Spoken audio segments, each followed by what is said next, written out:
Stand by.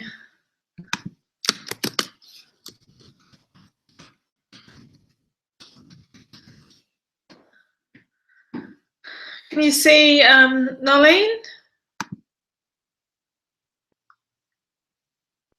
Might have to get a chat box going, or you might just have to chat to me on Facebook.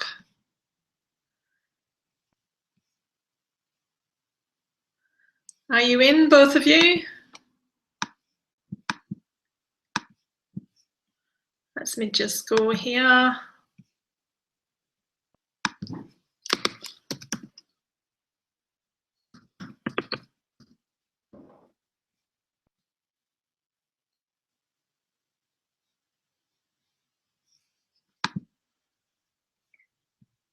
Can you see or hear me, either of you?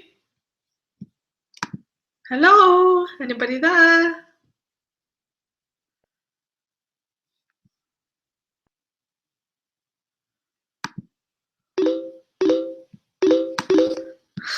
Lots of messages coming through. Oh, you can see and hear, Steve? Great. Nolene, it's still loading for you? Okay, I shall just get your email addresses again, and then may as well just do a hangout with us all on there.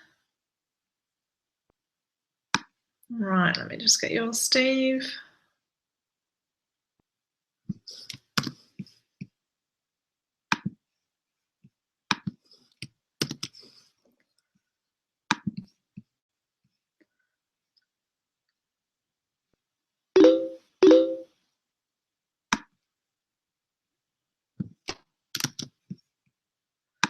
Now, are you there, Nolene? Can you see and hear? If you can't, you can answer me, I suppose. Hang on a tick. Oh! Great, cool.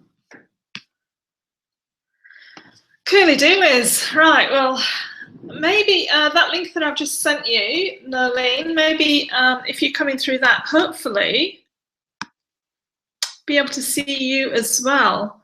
I mean, if you prefer not to, there's only the three of us on. There's Yumi and Steve, who's in New Zealand. Let me just see what the messages are. Hang on. Cool. Now then, Steve, you're not on. You were there before. Let me just see. 2 viewers. It's strange because I did exactly the same thing as we did earlier.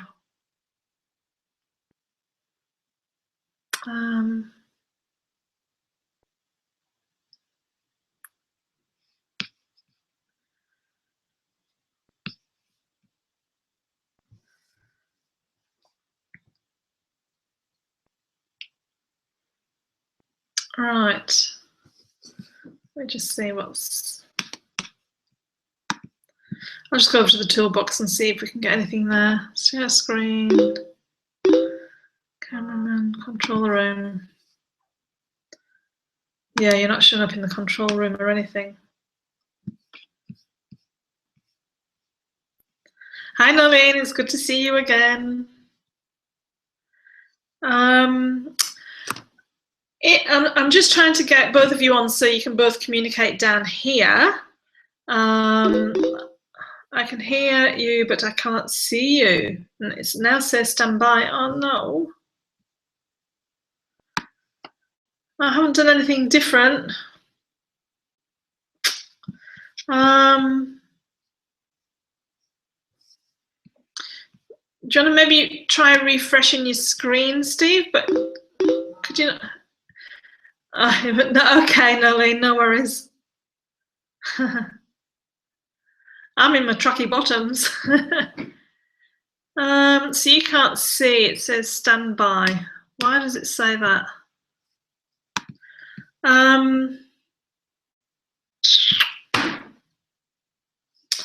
God, you know what?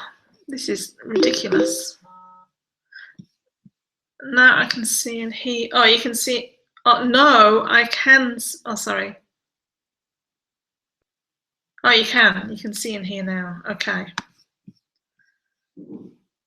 Right, well, I'll just get started then. if you just keep messaging in Facebook, and I will keep checking there. Was hoping to have Steve on here as well. We were both on here before, but I don't know why.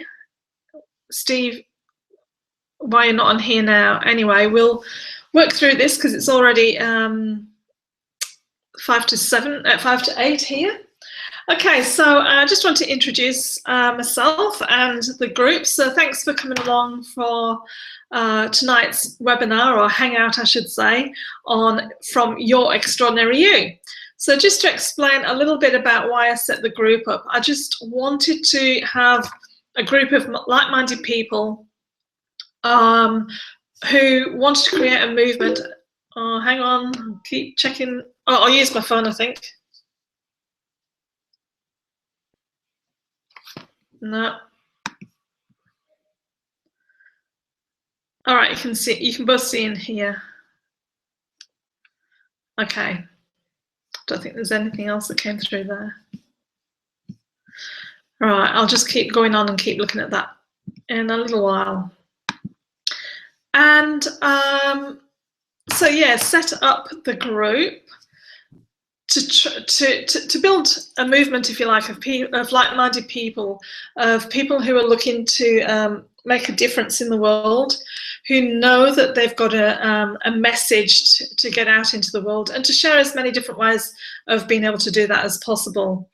I'll start sharing my screen in a moment, just a few slides and what have you, and then I'm going to try and use a couple of new tools that I've discovered and been playing around with, so I'm hopefully going to have a little bit of fun with that in a moment, and you'll be able to see how things are, you know, some different things that you can maybe use as well for yourself in your own business.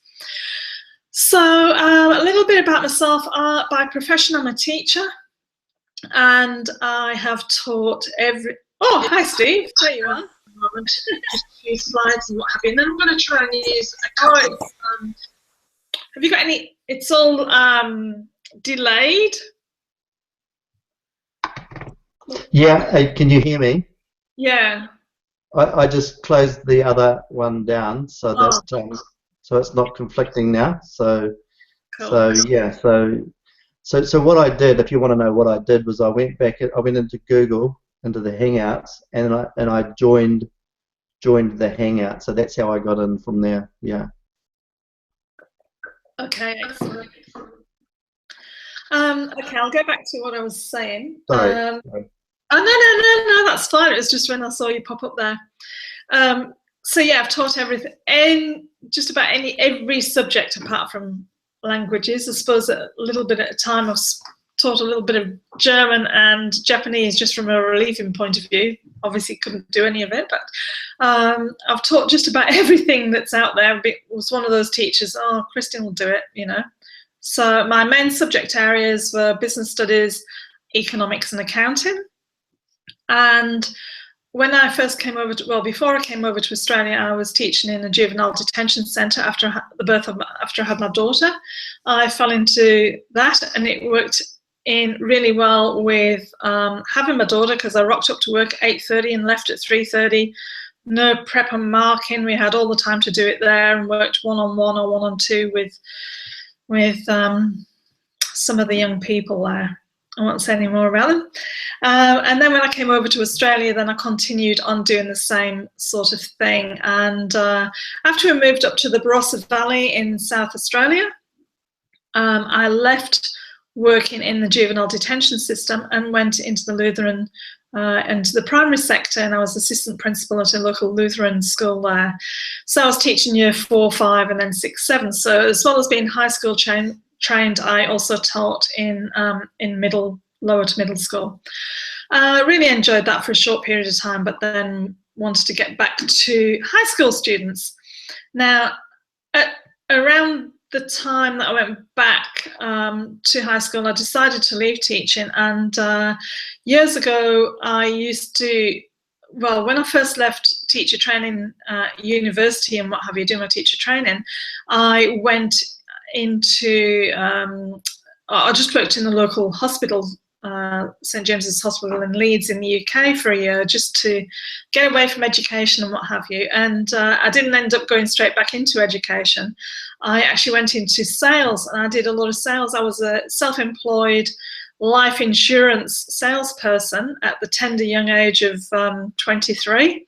And I used to go around all the mining villages in North Yorkshire and worked a lot with miners and sports people and what have you around there for a company called CICA, or Combined Insurance Company of America. And that gave me some really, really great grounding. Well, not grounding, but great personal. It was my first time of coming across personal development. So that was back in, oh, God knows how long, 1983. And the owner, the founder of the company was Steve. Sorry, it's just added some effects. The founder of the company was W. Clement Stone, who some people will know who he is. He is a great friend of Napoleon Hill, and in fact, they co-authored a few books together. So I first came across the secret, if you like, which was the PMA. We used to call it positive mental attitude, and every single thing that we learned was all about positive mental attitude, but just really about how to control your mind and how to, how your thoughts become feelings, become actions, become results. And I'll talk a little bit about that, in a little while. So I worked for in the insurance field for about 4 years at the time then, and I think is that when I came over to, no, it isn't when we came over to Australia. Oh, I can't remember what happened there actually. I'm trying to think back why I left that, because I really loved it. I was a team manager at the young age of 24 with a team of 10, 8 men older than me and 1 female younger. So that was my team. It was like in North Yorkshire, rugby, coal mining area, and I loved it. I had a great time. And we used to, it was the first time of being able to get reward. Well, I didn't know, no one else, they thought I was nuts. My family thought I was nuts. Everyone around me thought I was nuts because, of course, they were all working a normal 9-to-5 job. And I was working like 9 till 10 at night, 9 in the morning till 10 at night, and what have you. Because obviously, if you didn't earn any money, if you didn't make any sales or whatever, you didn't make any money. So it was the first time I came across, setting goals and going out and achieving those goals on a weekly basis. And on the whole, I would say 80% of the time I achieved the goals that I set, and I set higher goals than most people. So I was one of the top salespeople for the company, and obviously made into a manager. And so I used to do a lot of training. When about every 5 to 6 weeks, we'd have a big training weekend where we used to, everyone in the north of England and Scotland, we'd all get together, and we used to have a huge big training weekend, and it was lots of fun, lots of alcohol, lots of partying, but lots of training and everything as well. So I used to do quite a bit of training there. When I think back, when I was only about 24, standing up and training people, 200 people in a room. And so those were the good old days. Then after that, that's right, I left there and I went to work for Prudential, well, it wasn't Prudential, it was another insurance company. Can't think of who it was now. And I didn't do hardly anything there at all. I don't know why. I just didn't have the mindset. It was in an office. I wasn't working from home, and I didn't have a team. I was waiting for people to come into the shop, if you like, and it just didn't suit me. So anyway, long story short, I worked in a few other sales sort of oriented businesses like that. I was a general manager, a finance manager, business manager in Austin Rover car yards. So I had a little mini car as my company car. And again, I was the only female working in car sales with 5 men around me. So always in a male dominated area.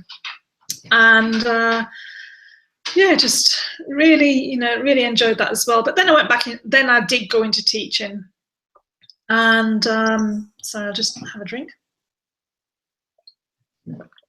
When I came over to the UK, to Australia, I was teaching, as I say, up until 2003, when I went into real estate and I worked for a local First National company here.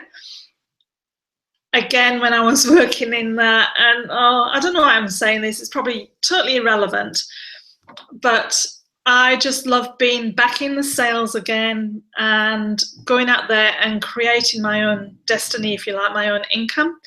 And the first year I was there, I was nominated in the top 3 rookies in Australia. And I didn't even know that, didn't even go to the sales conference. And my principal rang me up and said I was in the top 3. I don't know whether I was 3rd or 2nd, I wasn't 1st. But it was just a great accolade to be able to be in that position as well, being the top. And it was just really caring about my clients, caring about the value that I gave to them. Whenever anyone used to ask for a discount in my fees, I'm like, do you want me to work hard for you, or do you want me to discount when people give me an offer for your house? Do you want me to fight hard for it, or do you want me to, say, oh, well, I'll see what we can do? I'm there to fight for you, and I'm worth every penny. And I never discounted my fees, and other people were discounting them around me. Once or twice I did. It's when I got some really big referrals from someone else, and it was worth a lot of money. And I had a buyer set up for it, so I did discount them then, because it was, again, it was all work that the hard yards that you put in behind the business and building up relationships and what have you, that meant that you had the buyers sitting ready for them, that it didn't, it wasn't going to be a long sale, if you like. And but my husband was working away a lot, and my daughter was about 11 at the time, and I was never at home. So I gave that in after 2 years, because I just couldn't. She I was coming home and preparing some dinner, and then she was having to finish it off and being on her own. It just wasn't safe. It was fairly safe. We live in a nice, safe area, but it's not good for her. So I gave that up and went into finance. I was a mortgage strategist working with investors, and again, I was the top salesperson in that for South Australia, Western Australia, not Western Australia, Victoria, Northern Territory, and Tasmania. And The Secret had just come out at the time, and I remember we were up in Noosa at Maroochydore, rather, in the Sunshine Coast, at a sales conference. It was Christmas. And we had this big thing, and my daughter was with me, so it's so amazing that she was with me. And I was just telling everyone in the morning about the secret, and something that everyone should be paying attention to. And I gave them a story of something that had happened to me that week or the week before. And anyhow, the next day we were at a barbecue on the beach, and my mum rang up from the UK. She was coming over to Australia on holiday. And I'd said, right, we'll go and stay somewhere for 2 weeks on your way back, like Singapore or, Bali or somewhere. And we ended up went to Thailand, to Phuket. But she rang me up. She said, well, do I book these tickets? What do I do? And I'm like, oh, I don't know. We can't quite afford for it, but I'll just do it. I'll work it out. We'll come around. We'll get it somehow. I'll pay for the flights for myself and my daughter. And anyhow, the very next night was the awards ceremony, and when I got that top prize, couldn't believe it. It was $1,000 travel voucher for the Flight Centre. How like putting things out there to the universe, how the next day I got exactly what I was asking for. Well, I wasn't precisely asking for that, but asking for a way to be able to get to the holiday. And I had $1,000 gift voucher. I couldn't believe it. Anyhow, that's right off the point of what we were talking about here. How I led into that was I was going to say that back in 2008 I started a business working locally for local businesses, putting them online with WordPress blogs are all new then. So I was always right ahead, an early adopter, really ahead of everyone else, and teaching people how to set up WordPress blogs. And Nolene, you were one of them. And also did some coach training there with Nolene. That's how I met her, through Sandy Forster here in Australia. And teaching people how to use Facebook and Twitter and YouTube and what have you. So really starting businesses out on their first experience with social media. And so I've always had a real big interest for that side of it. So now what I've done is combine my teaching, combined my sales, combined my social media and online presence and internet marketing, if you like, experience, and put it all together in one package, which is, Your Extraordinary You, which is creating that celebrity-like status for people so that they're seen as the expert and the go-to person in their field, so that with what I teach, people can wipe out any competition. That people, any of my clients that come to me, they don't say, what do you do compared to someone else? Because there isn't any competition when you educate and you give value, and you drive people into your sales funnel, and you have conversations with people. What I used to teach years ago was attraction marketing, and it's still that. It's the attraction marketing, or what I like to call now intimacy marketing, because you get to know your clients or your ideal client intimately, and I'm going to go over that a bit just shortly. So what I'm going to do first of all is just share my screen, and I'm just going to show a PowerPoint, or just a little bit of a PowerPoint. And while I'm doing that, I'm just going to see if Nolene has put up any. Oh, right, she lost connection. Okay, so you're back with us now, Nolene? Yeah, hopefully. Let's just put that on there. Okay, I'm just going to get up the PowerPoint here. Okay, so thank you for coming into the group. I'll just go over that a little bit. It's, Your Extraordinary You, as I mentioned, be the change you want to see in the world. That's where I'm hoping to create here. And obviously got the different themes there of what's happening each day. So really hoping that people take those themes on board. And even though you can ask any question, raise anything, that hopefully lots of other people throughout the group. I know Steve, is very experienced in those areas as well, and can provide lots of help. And we can all help each other out. So I'm just going to make this a little bit bigger, because I completely forgot. I was going to set this up in Google. No, it's maybe a bit in Google Slides, because you can't share a keynote presentation. I don't know about PowerPoint, but you can't share a Google presentation on a Google Hangout. Okay, I'll just check what that is. Yeah. Okay, cool.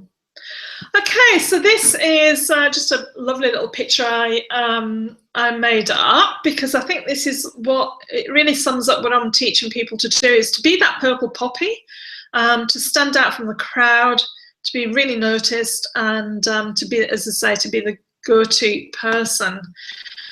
So what I teach people is how to bring out the genius in themselves, and to create something once. And in fact, a lot of people already have a lot of content, a lot of products that they've already created, or they've got sitting on the computer hard drive. and being able to take that and repurpose it, reuse it, and create a lot of different assets or content or products from that, and obviously enhance it and add to it as well. So it's really using what they already have, their experience, their life skills, their story, and being able to package that up into something that's really going to attract all the right people to your business. So, I should have put that in the other order. It's all about unleashing your genius, the genius and experience that you've got there. I know Nolene, for example, has got an amazing business and an amazing niche market, if you like, in the fact that she's a midwife, but she works predominantly with obviously with new mothers, but she's expanded her skills within hypnosis and, you know, natural birthing and all those.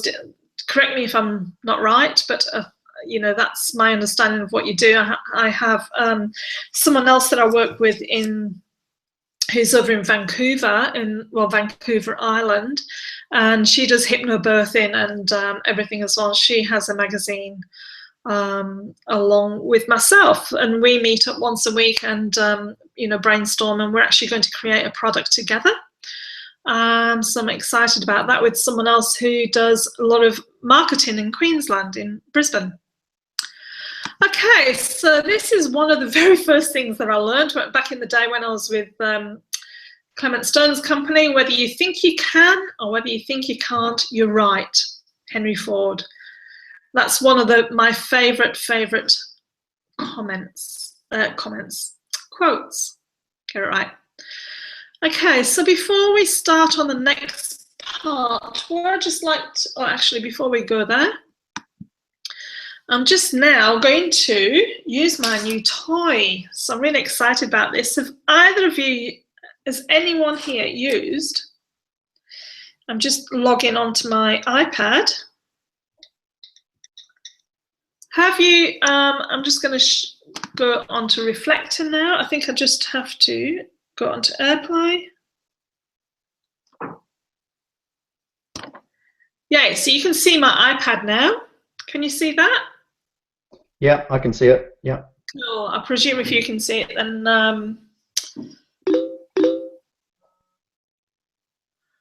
Nolene, yeah, that's right. Hypnobirthing. The power of mind in self-hypnosis. Excellent. Okay, so I'm just going to play a little bit with my iPad here. I'm just going to get on the right app. That was the right app.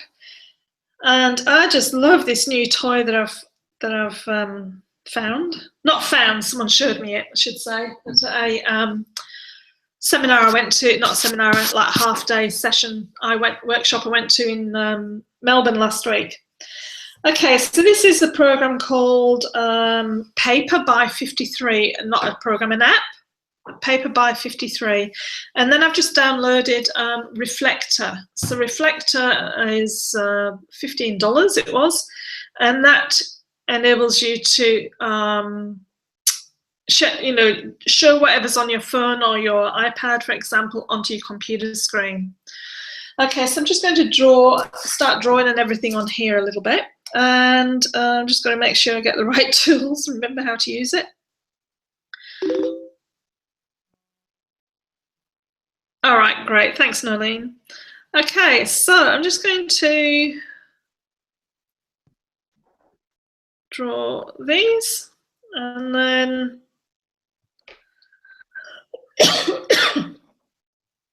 okay, so in the first circle, we've got focus. Okay, the next one is clarity. And then the last one, action. Now, any business, you need all three areas of these, and you need them to be working really well together. And by using these, you're going to be able to speed up the growth of your business by, at least 10 to 100 times. So you're going to be able to sell what you want, and you're going to be able to sell what your market wants, but by selling them what they want, then you provide them what they need. Okay, what they want is the results, and what they need are, you know, the steps that you have in your blueprint or your roadmap to teach them how to get those results. So they need the 3 things, or 4 things, or 7, you know, 7 steps, whatever it is that you have in your blueprint. And if you haven't got one of those, it's one of the first places that you need to work on, is working out your blueprint. It gives you a really gives you lots of clarity in your business, and it also gives them clear steps of, you know, of where they're at and how to get to where they want to be. It bridges that gap. Okay, so with the focus, this is the most important part. It gives you an understanding and passion. It helps to cement your business model and really focus in on the niche that you're working with. I'm going to go into that in a little bit as well. So we really focus in on that. That helps you to build momentum in that one direction. When you focus on the one thing, it really helps you to build direction and move forward fast. It's like that, you know, I used to be so proud of being able to multitask, but you can't multitask. You know, I can multitask in the kitchen, or, you know, that sort of thing. But when you're multitasking in your business, I just find it gets you absolutely nowhere. I don't know, Steve, whether you, being a man, ever indulge in multitasking? Don't go there. Don't go there. Yeah. No, I've really found in my business, if you stop and look back, you know, in any one day, and you look back at what you've accomplished, if you've been trying to do lots of different things, you find that you haven't moved forward. Actually, I will do that in a whole, like half a session, I can't remember who taught it. Anyway, there's a really good example of it, and I will go through that in another hangout of showing you how the multitasking doesn't work.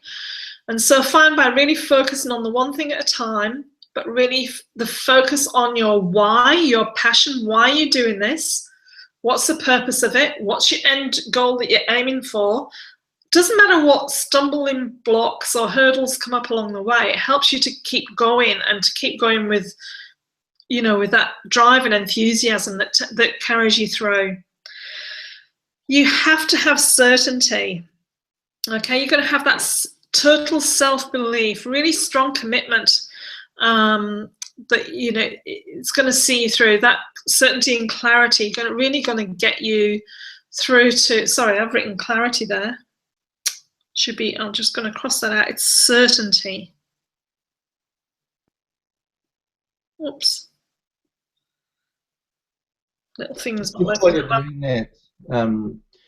Just while you're doing that, Christine, I'm listening to what you're saying, and I've been reading some stuff from Jay Abraham, and he's been around forever, so you've probably, you know, seen some of his stuff, and that's exactly what he was talking about, is really talking, you know, having three specific things that you're working on, and to really master those, and really getting, you know, clarity and taking action on those specific things, and you know, I've seen this, I've seen it before, but I picked it up and took action and started doing it, and it certainly does make a difference. It really does, yeah. So huge difference, yeah, huge.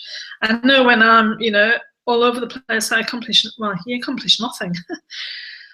So when you need all of these 3 things. Obviously, you need action. But I remember working with someone, and they're always busy. They were running around everywhere. But you sit back and think, what do they actually accomplish? And they just look busy. They look full of action, but they're not actually doing anything. So if you have focus and action, then what happens there is you're making really slow progress. Okay, when you have your focus and certainty, but you don't have any action, then what's happening there? Nothing. Okay, you're not going anywhere, nothing's happening. And again, certainty and action, you know, when they're working together, you haven't got the focus, then essentially what's happening is you're just going backwards. You know, it's like jumping off a step ladder. You're going backwards rather than you're not even staying still. I know Bob Proctor gives a really good analogy of that. You know, that you're either going forwards or backwards. There is no staying still, you know, because everything else is moving. So if you're not moving with it, then, you know, you're not, as I say, you're not even staying still, you're going backwards.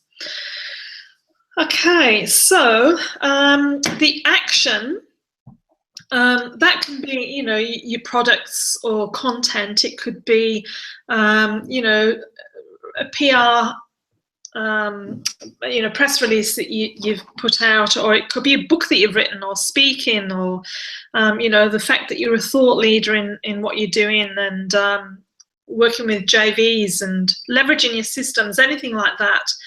All of those are really going to help to drive you forward. In fact, I didn't mention earlier that what I really do now, the first part that I work with people are with budding authors, and teaching them how to write a book fast. In fact, my program is called Write a Book in One Day, because I teach them how to write a book in one day. We have 1 day of prep and then 1 day of the writing component. I mean, there's lots of other things that come afterwards, but I really like to teach people how to do things fast, because money loves speed, for one thing, but that when you do things fast, it really, really builds momentum. It's when things are taking a long time that you get no further forward. So in fact, when I wrote my book, I actually did a pre-sale, because I thought it was before Christmas. I wrote 3 or 4 chapters in about 2 hours, 1 day, and then it was April and I still hadn't written another word. I'm like, oh no, I've got to do this. Right, I'm just going to do what I teach people. So I put it up for pre-sale and said, right, it's got to be done by the 31st of May. So that's what happened. And well, there was a story around it I'm not going to go into, but really making sure that it, you know, I put myself under pressure so that it happened really quickly. Okay, so when you think about, I'm just going to do another page now. I've worked that one out. When you really have that focus and the certainty and you follow through with action, it's going to give you a couple of different things. So I mentioned before about thoughts become feelings, become action, which turns into your results. And just to go back along the lines of what I was saying before with the focus, it's like, you know, if you imagine you're in this here is your dream of what you're doing.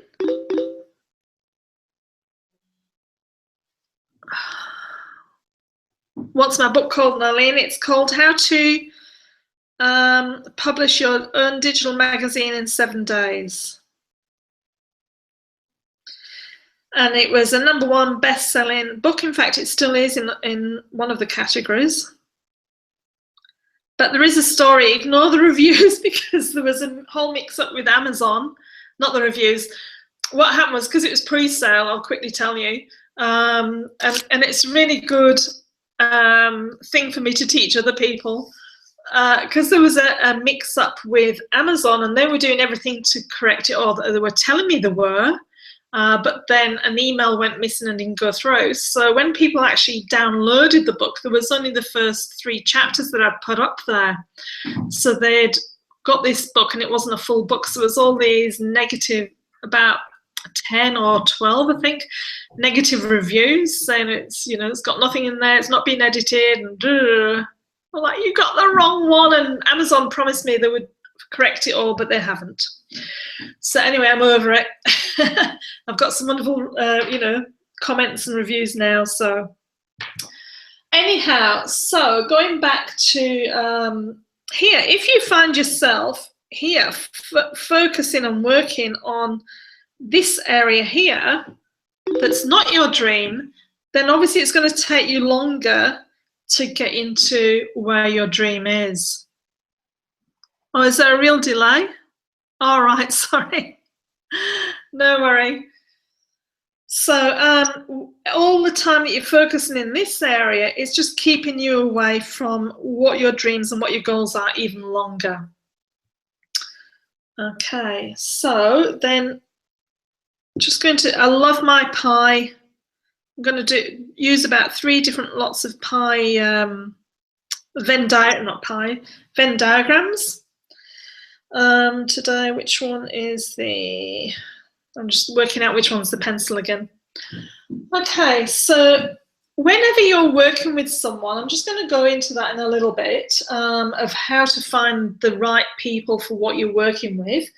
But whatever, any kind of business that we're in, the people who are in the group, the people who are in the other groups that I'm in, so whether you're a coach or a consultant, a service-based provider, or a salesperson, then what you're actually doing within any kind of sales is someone has a problem and you have the solution.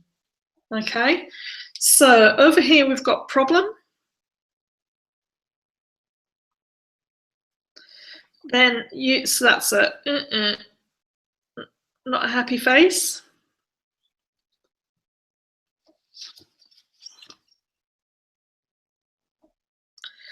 Then what you're doing is making them promise that you are able to provide the solution for them. Okay. Oops, nearly took the end off my little pen thing. So you have those 3 different things, and so long as you understand, you step into their shoes, understand what their problem is, and you provide the promise to the solution for them, and you hold true on that promise, then everyone, it's a win-win situation for everyone. So what I'm going to do now is just go back to, let me just see, how do I do this? Oh, not that one. Oh no, I have to take it off here. Sorry, I'm just getting used to these.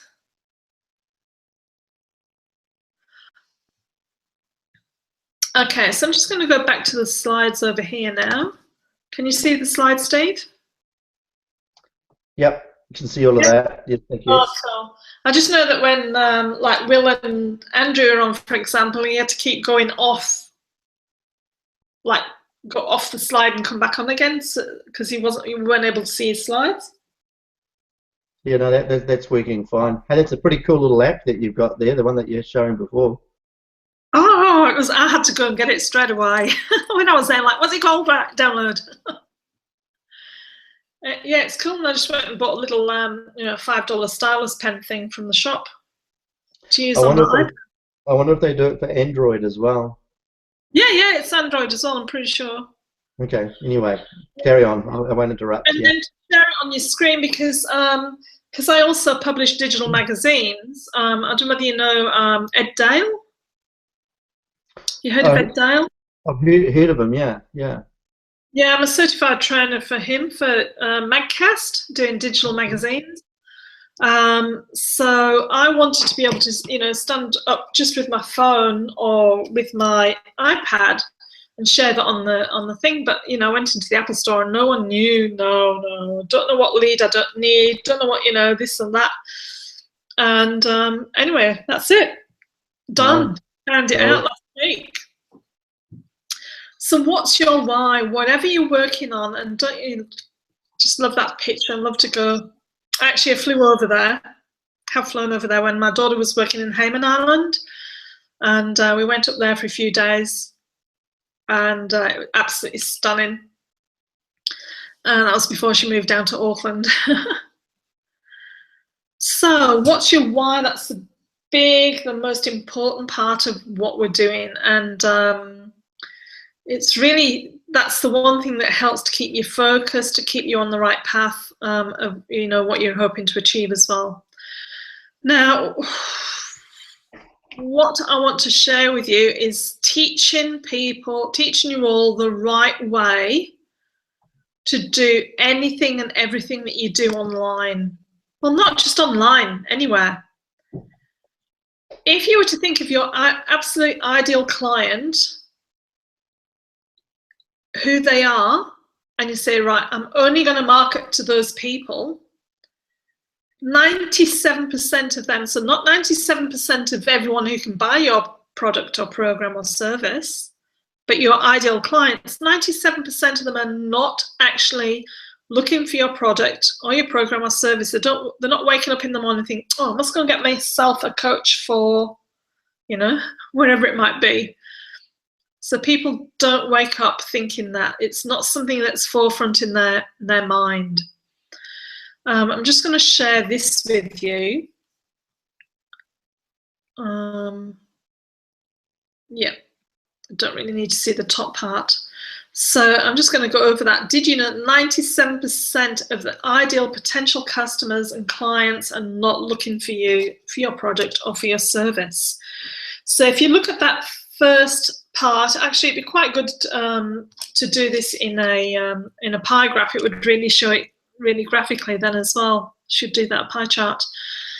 So are you in the dog fight? Two dogs fighting over the one stick there. I wish it was that even, you know, 2/1. But what actually is happening, only 3% of your ideal clients are actually actively shopping online for what you have. Only 3%. 7% are open to you. The next 30% are aware of what you have or that they need it, but sometime in the future, it's not urgent. 30% are unconscious, and the last 30% doesn't matter what you have or whatever. They're never gonna buy anyway. So let's just start looking at the first category first. So as I said, 3% of your clients are actively shopping for your solution right now online. They're going to Google or onto YouTube or whatever and typing in the keywords that you have. Okay. So they're actually looking for what you want. There's people, you know, they've got some kind of problem in their life. They're sick and tired of dealing with it. Maybe it's a health problem or a relationship problem, financial problem, wherever it is. They've dealt with it long enough, and they've made a decision that now's the time to do something about it. And it's been nagging away for far too long, and now they're deciding, and where are they going to find it? Where they're going to find the solution? You know. So they're actually looking for that. So it's such a really small part of your ideal, you know, out of the 100% of people who actually are your ideal clients for what you have. So, right, let's look at the second one. We've got 7% are open to what you have, but they're still not actively shopping. They know that they've got a problem that you solve, and while they're open to listening to you talk about it, they're not actively looking for you or for it. So they've not made the decision to purchase their solution to their problem yet. The third category, I'm just going to have a drink of water, are aware that they need a solution, but sometime in the future. So it's quite a big chunk of the market. You know, it's another third of your ideal clients know that they have a solution. It's a nagging problem, but they're just going to keep putting off investing in it. So that's, you know, it's a matter of time. We'll get it one day. Maybe when the kids have finished school. Maybe when they're back at school. Maybe when they've left home, or, you know, whatever it might be. Maybe in the new year they're going to start to, you know, lose those extra 10 kilos or whatever it might be. So it's always there nagging them, but then it's not a priority. They never get around to doing anything about it. The fourth category, the unconscious category there, as I say, they're unconscious. They're totally aware that there is a problem to their solution, or maybe that they even have a solution to their problem. Maybe even unaware that they have a problem in the first place. So they're definitely not actively shopping for you at all. And the last 30%, doesn't matter what happens, they're never gonna look for anything, or even if it's put in front of them, they're never going to buy it anyway. So what most people and most businesses, the reason most of them fail with any marketing and content that they put online is that they're all fighting for that 3%. Most people are fighting for the 3% out there. And I know, Steve, you know that, you know, with what's been taught in 22S with the, I can't remember where it was, but that real specific, you know, targeting people. What did Will give the example of? Was it a basketballer or golfer or something like that? Yeah, no, it was to do with really looking at it and understanding that when we're talking about the likes of Facebook, it is a social environment. That's where people, that's what they're there for. They're not there for commercial intent. So really, what he was doing was making sure that in terms of creating your advertising, etc., was that you were able to actually appeal to people within a particular social genre. So what he looked at was I think it was golf that he was talking about, and then really niching that right down and really, you know, pinpointing that avenue and really getting clarity around who it was that he was actually wanting to target within that genre. Yeah, so it was really quite interesting. Yeah, and that's, you know, that's part of this. Well, that's more like the disruption marketing. So you're really disrupting the normal flow of things and really, you know, hitting, like you're saying, to the reason they're there, the social part of it and what have you. So yeah, oops, no, oh, she's back on again. Sorry, Nolene, I don't know why you keep losing connection. I don't know whether your area has got bad connection or whether it's, I know sometimes it does happen with Hangouts. I've never, touch wood, had issues with it, but I know some people do. But good that you're back on now.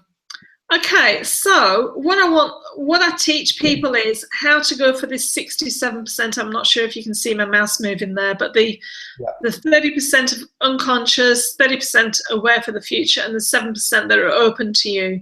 So Nolene, we were just saying that everyone, the reason a lot of people fail online or have really high charges in Facebook ads, that sort of thing, is because everyone is marketing to this 3% who are actually actively shopping.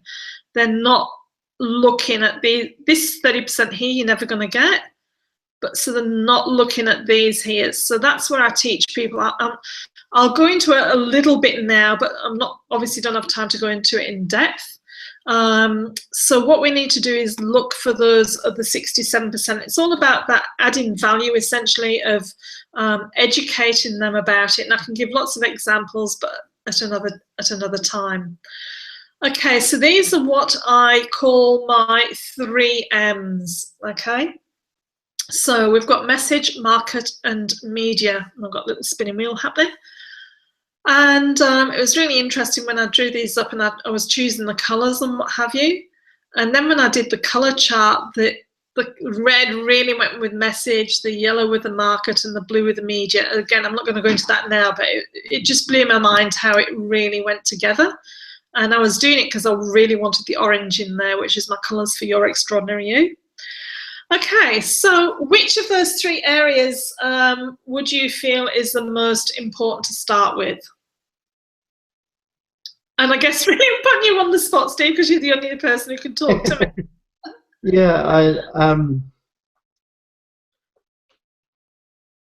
I would, and I'm only guessing. I would guess it would be to really start with your market and understanding who the people are that you're wanting to talk to. Yeah, absolutely. And then you shape your message and your media around that market. Yeah, that's how I'd look at it anyway.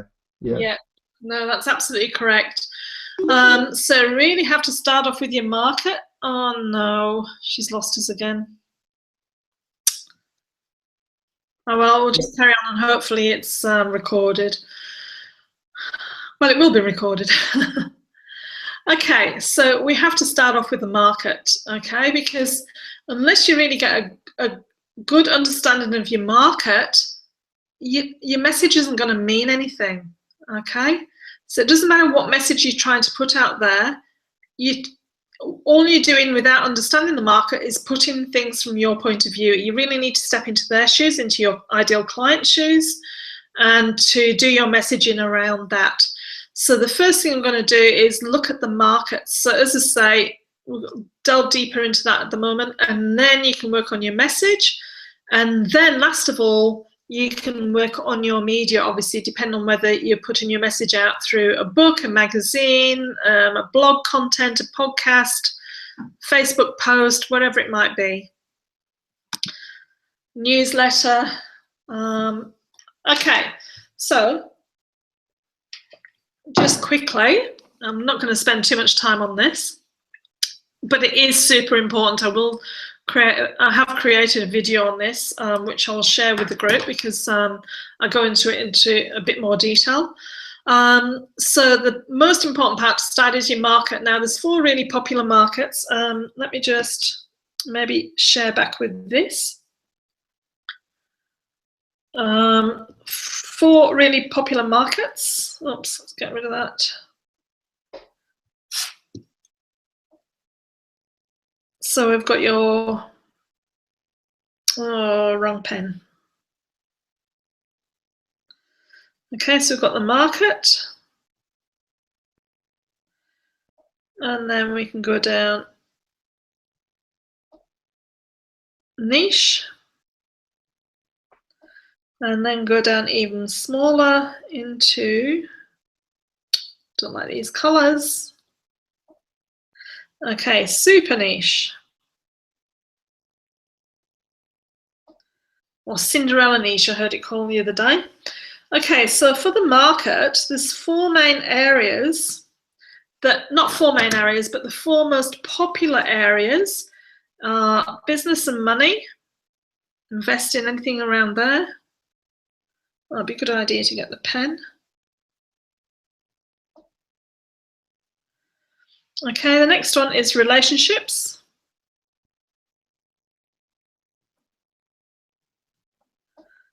The next one is health. I'm trying to work out space here. Health and fitness. And then the last one is like hobbies and crafts, that sort of thing. When you start looking at hobbies and crafts, oh my goodness. If you look at any YouTube videos and things like that, you see how many views and how viral some of those hobbies and crafts are. It's amazing. I know when I was teaching the juvenile detention centre, I was, because obviously, well, I was teaching sewing, but I was trying to involve as many different things as possible. The boys absolutely, you know, these big thug boys, they loved their sewing. They just loved it. They'd always, Christine, can you get me in sewing today? You know, they're just making clothes and what have you for themselves or the girlfriends. But then I got them into some knitting, but obviously we couldn't have knitting needles. So we're doing arm knitting and finger crocheting. And some of those videos on YouTube had like 3-4 million views. No, it's crazy. Crazy. Okay, so these are the 4 top areas, especially in the area of books and magazines. Not necessarily in like online businesses, but definitely in, well, they're still in online businesses as well. They are the big areas. So obviously, Nolene, you'll be in the health and fitness. Steve, you and I are in this area, in the business and money. And lots, you know, relationships is a huge, huge area, especially nowadays. So that's the market. Now, if we were to bring each of those down and we start drilling down, then we'd have the niche. So I'll give you an example to show you how to really drill down with this. A client of mine, Claire, she's in the UK, and we just took her book to #1 about 3 or 4 weeks ago now. And she is a naturopath, a natural therapist. And so when she was working through this, it was like, okay, well, that's my market is, you know, health and fitness, but how can I narrow that down? There's millions and millions of health and fitness coaches and, you know, specialists and what have you. So obviously when you bring that down into the diet sort of area, health and nutrition, into that diet and weight loss, it's still a huge, huge area. A huge amount of money is spent and made in those niches, just amazingly. And but then really bringing that down again, narrowing it right down. Well, I work with women who are around, you know, the 50-year-olds. So then her super niche is postmenopausal women. So she works with postmenopausal women. All of her products and services, her book and everything is all tied around that. and you know, she has a Facebook group called Beyond Menopause, and they're driving her bloody crazy, I tell you what. Oh, it's a bit of a whinge fest at some point, because obviously I went on the group to get an insight and what have you, and yeah, a bit of a whinge fest with some of them. It's like, you know, who's got the biggest complaints? Oh, I can dupe yours, you know, I've got a bigger problem than you have. Anyway, so she's just trying to keep all of that positive. So she started another one which is called Beyond Menopause, which is Hormone Harmony. Yeah, the other one's called, which is her book. That's what it's called. And so trying to really set up a different type of thing there, and membership site and what have you. So she has got tens of, you know, if not 30 or 40 people every day joining her group. Like, it's a huge group, and yeah, because she's really specialized in that area, it's attracting everyone. And of course, everyone who knows anyone in the same sort of age group, they're all saying, come along here, come along, come and join us. So she's super niched that down really, really well. Another really good example of it, years and years ago, I went along to Matt and Amanda Clarkson when they very first started teaching their eBay workshops.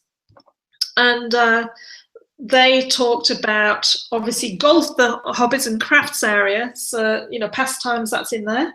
So golfing is a huge area. Lots of money spent there, you know, it doesn't matter how much those golf clubs are, I'm going to have them. And so one of the most popular, not most popular, the most successful businesses in eBay is someone who sells not golfing equipment, he only sells golf balls. And then he specializes even more than that. It's not just golf balls, it's only one brand, which is Titleist, which I believe is, you know, the golf ball to have, I don't know. So he only sells Titleist golf balls, so it's come so highly specialized in that he's the go-to person for that, for those balls, you know, everyone goes there. So he makes millions a year from little small balls. Okay, so if I was to give you an activity to do, then it would be to go and really define what your super niche is. Really hone in and hone down. And in fact, I will put something in the Facebook group about that, and you know, people can maybe share Google Docs or something like that to share what they, well, actually we'll put it on there. That's interesting, Christine, because I just recently did an exercise of looking at, you know, who is my ideal market, and so I sort of started with looking at, well, first off, I want people that already have a marketing budget, because, you know, some business owners out there just don't have a budget, full stop. Yeah. So I started off with that, and then I looked at that and I said, well, okay, so of those people, you know, what that do have a marketing budget, what is their average dollar sale? So I was looking for businesses that have a reasonably high average dollar an average dollar sale from that specific area itself. So I looked at that, and then I thought, well, what else is there out there that you know, really has a marketing budget, has a high dollar value sale, and is one that is actually also social as well. So being in the social industry. So for example, you know, for me to talk to say a heavy industrial engineer or whatever, it's not really a social media subject. So I really sort of broke it down from there, and what I found was that I looked at the automobile industry, and so I started working with you know, car dealerships, and then what I found was, well, you know, what's similar to that, and then all of a sudden you know, I sort of started opening up my mind, and I thought, well, actually there's actually boat dealers in that as well. So I've started, you know, targeting you know, boat dealerships, and then I went from there to RVs in terms of recreational vehicles like camper vans and motorhomes and That's huge. caravans. Yeah, and so all of a sudden it just really opened up these other areas that I'd been driving past on a regular basis. And yeah, so and that's what you're talking about there is just sort of perfect timing for me, because it's sort of putting it into a sort of a process, which was a process that I had scribbled out on a piece of paper, and yeah, so that's great. Thank you. Yeah, no, that's good. And the reason, oh, I didn't finish it off. Actually, I'll just come out of this because, I suppose I don't really need to go back to the slides, but I will do. And then I'll come back to this. Oh, come on, get out of here.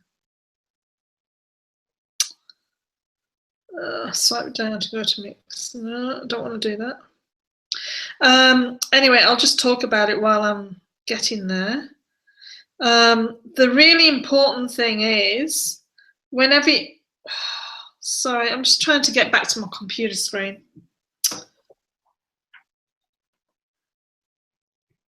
No, it's not going to do it.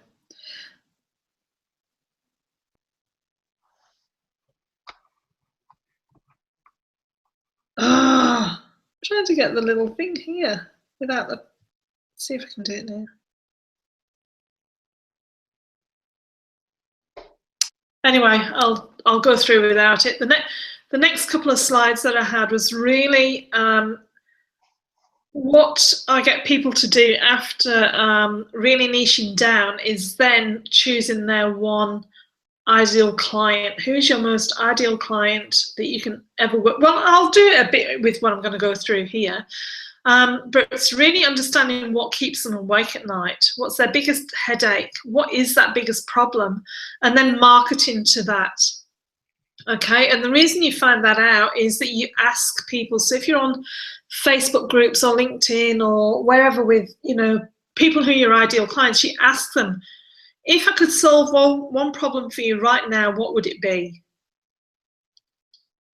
And just see what answer comes back, or what's your 3 biggest burning desires that you have in your business, or the 3 biggest headaches that you have in your business.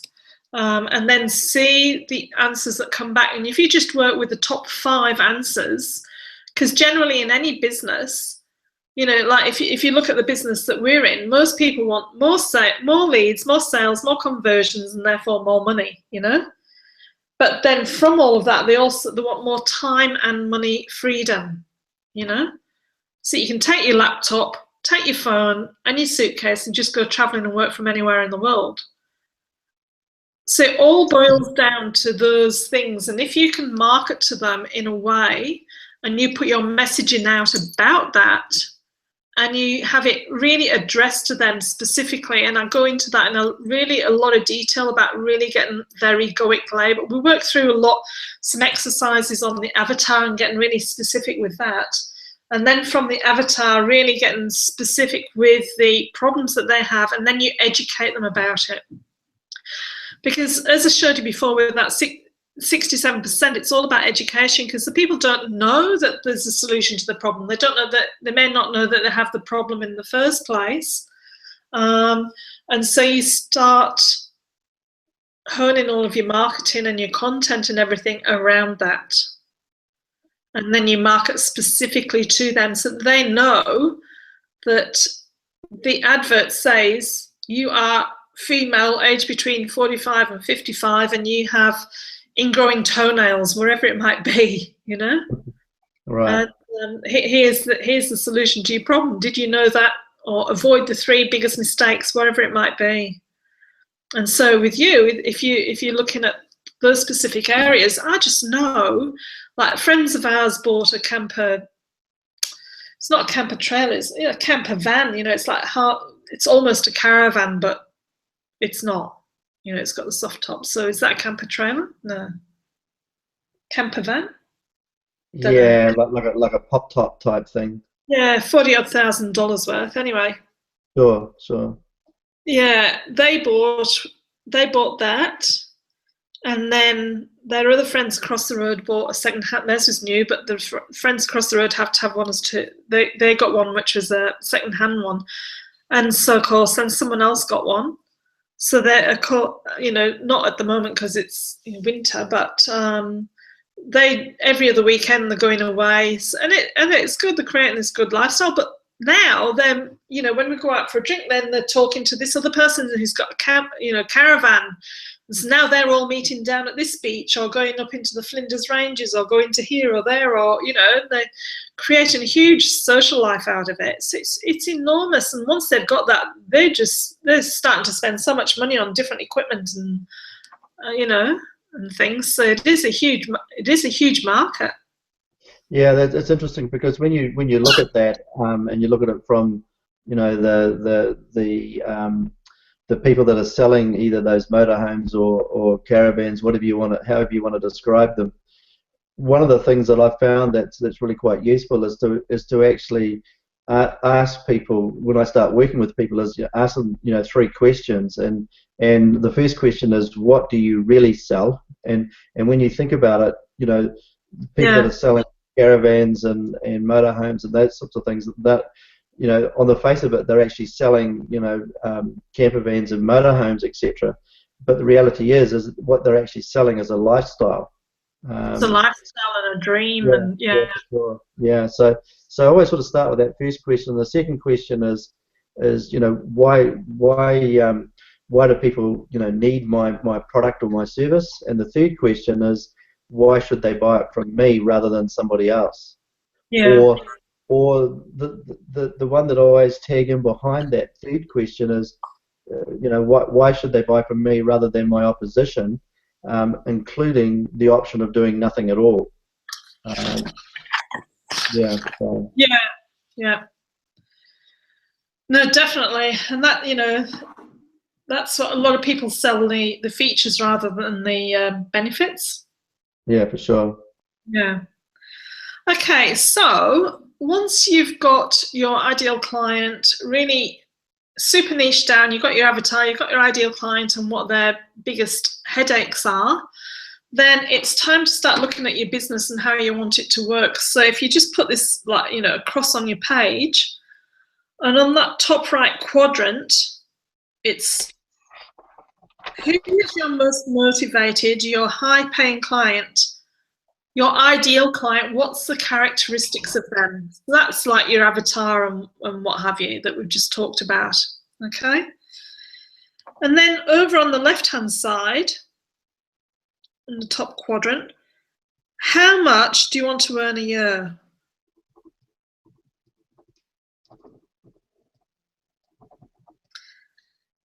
And once you've worked out how much you want to earn a year, how many clients do you need to do that?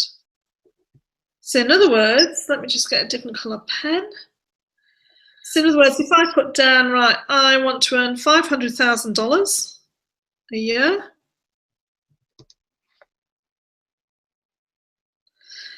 and I have products that range from, say, 3,000 up to 50,000, which I could have. I don't, but I could have. You know, with mentorship and you know, 12 months mentorship and what have you, then it's easy to have someone at $50,000. And I said, right, well, my average is $24,000 of I'm talking about my ideal client. So if I had the ideal client, I was doing the most ideal thing of high value with them, what would it be? If it's $24,000, what does that involve? And how many of those clients do I need to earn that 500,000? Okay, so if I had 20 clients at $24,000, that would give me $480,000. So when you break it down like that, it's not that hard to get your goals. And if you look at that, you could change it into 150,000 at, where's my calculator? Oh, we've completely lost Nolene. I think she's maybe given up.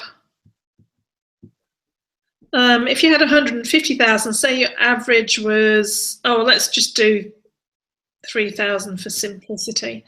Okay, then that's obviously 50 sales, so it's one a week, one client a week that you'd need to be getting to make that. So it wouldn't take much to actually increase what you've, increase all around. I know there's that analogy, if you increase everything by 5 or 10%, it's not like it's gone up by 30%. So you increase the number of clients you have, you increase the average spend that they have with you, and you increase, I don't know, the longevity or whatever it might be, then it's going to make a huge difference. But I think there's lots of really great ways of being able to work with less people by offering much higher value of what, service that you can with them. So if you imagine you've got those 20 clients, or I've got those 20 clients, and I'm working with them, providing them, obviously, if they're paying me $24,000 a year, I've got to be providing at least, $100,000 to $200,000 worth of value. What are the top 3 results that they would get through working with me? What would they need to get? So top 3 results. What would they be? What would they be getting? What sort of tools and resources and techniques?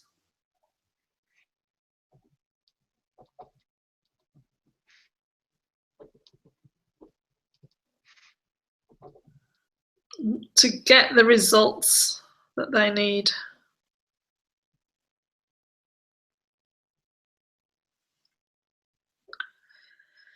And then once you've worked those out, then all you need to do now is work out a lead magnet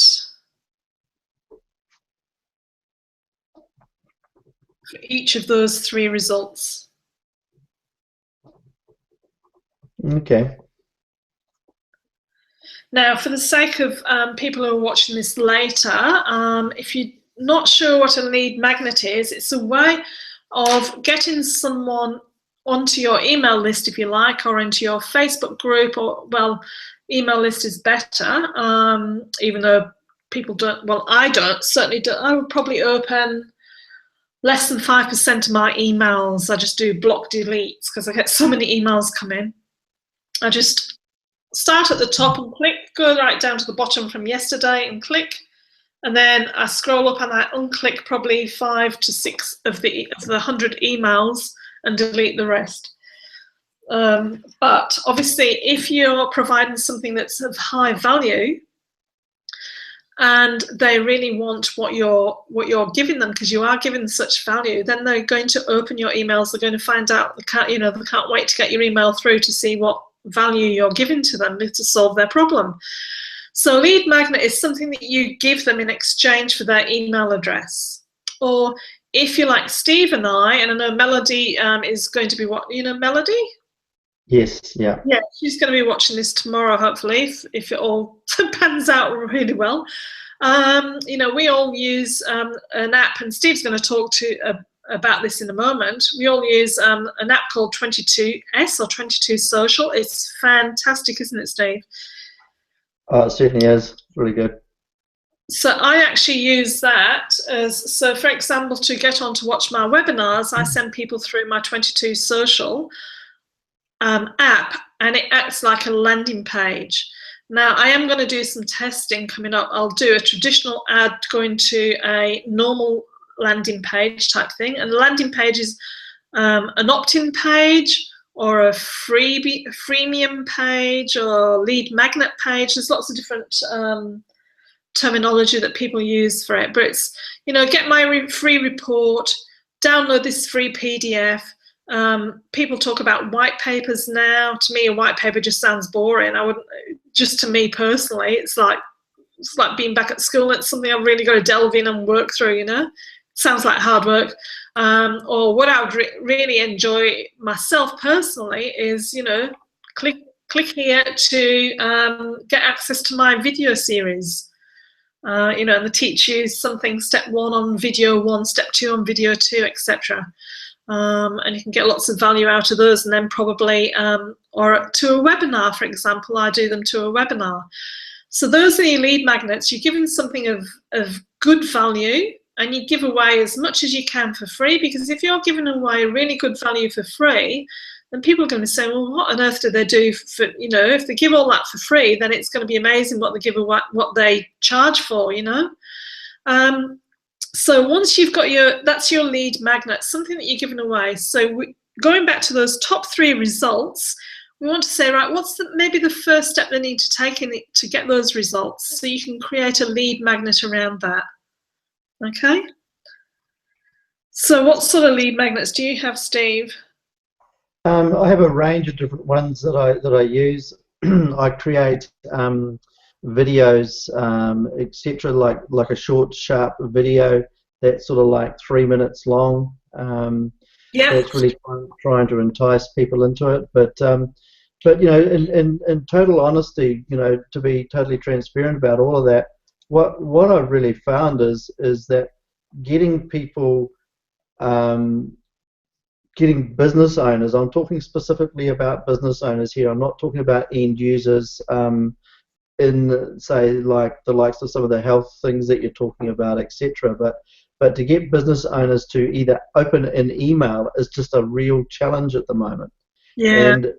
And you know, so and then to actually get them to actually click on a link or whatever.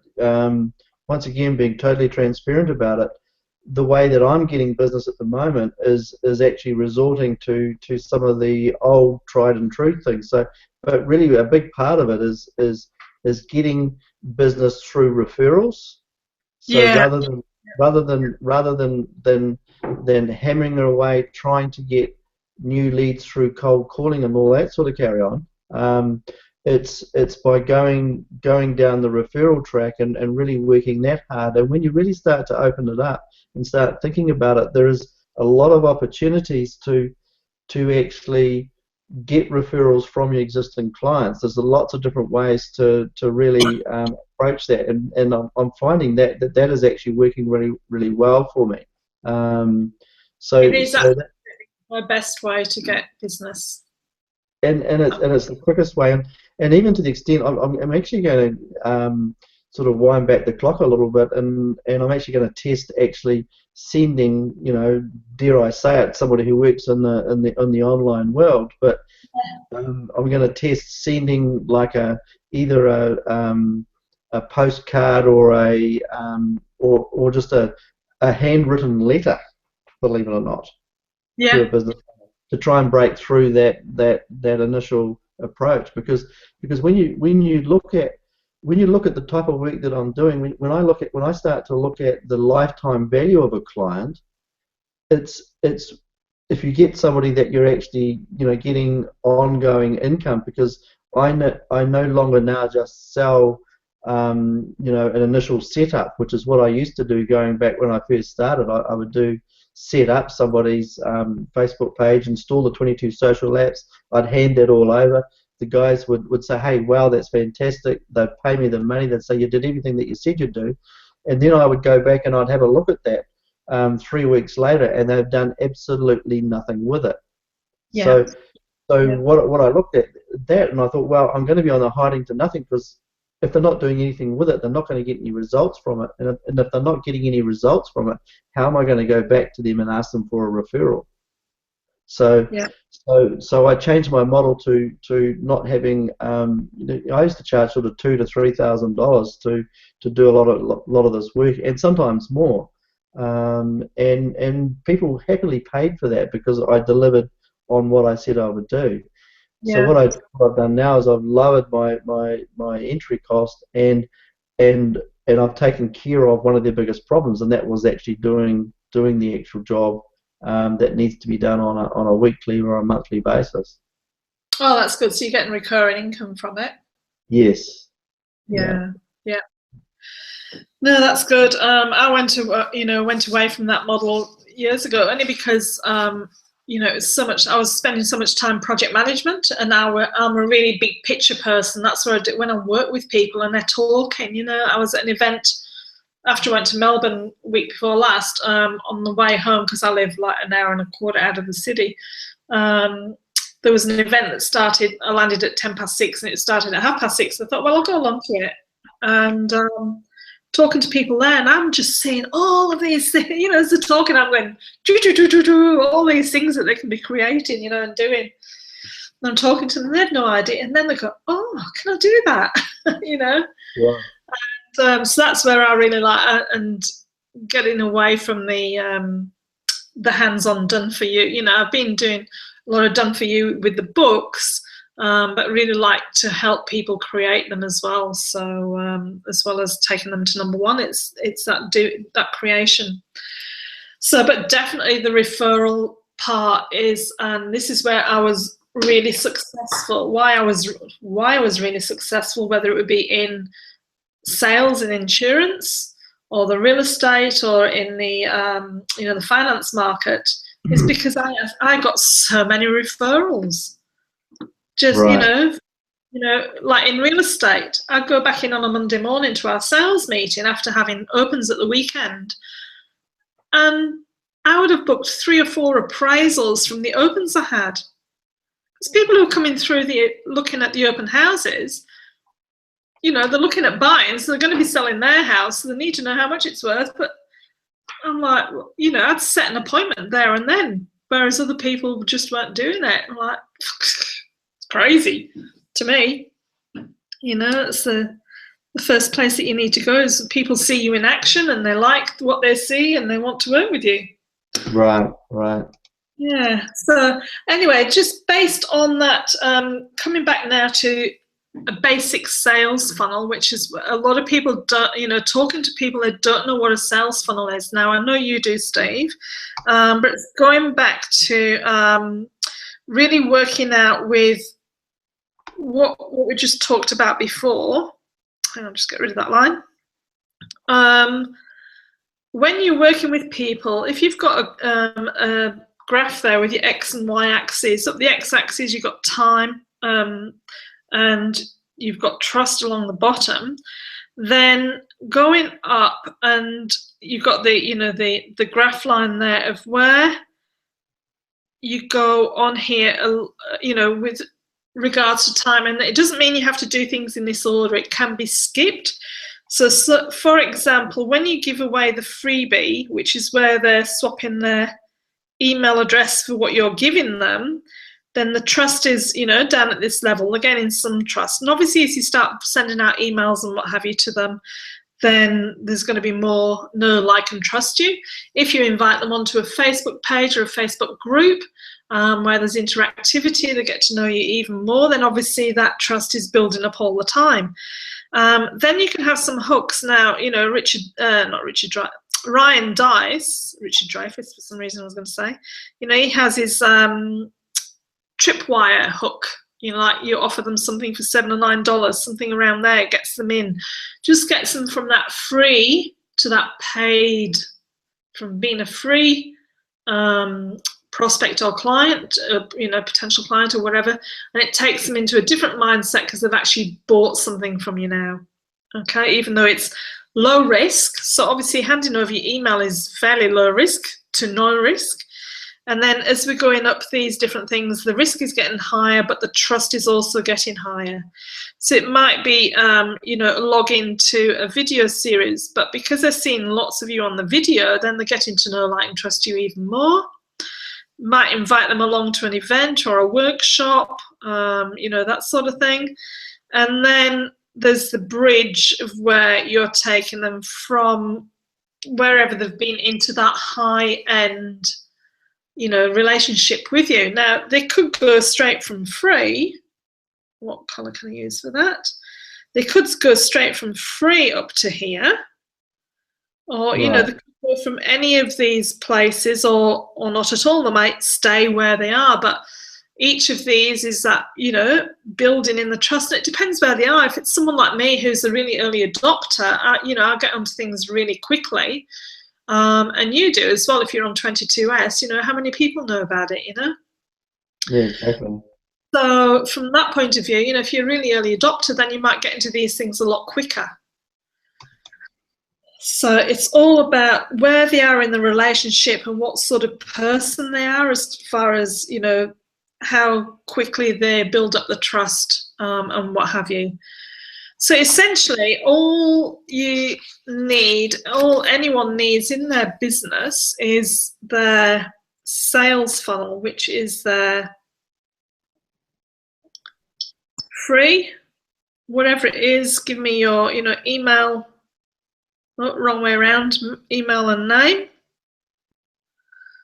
And in response for that, then you're going to give me something that's free.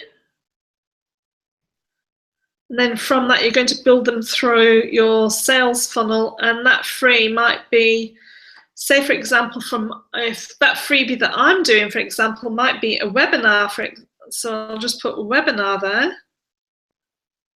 And from the webinar, I might sell them straight into a product, or I might sell them into a one-on-one, like a consultation or free session.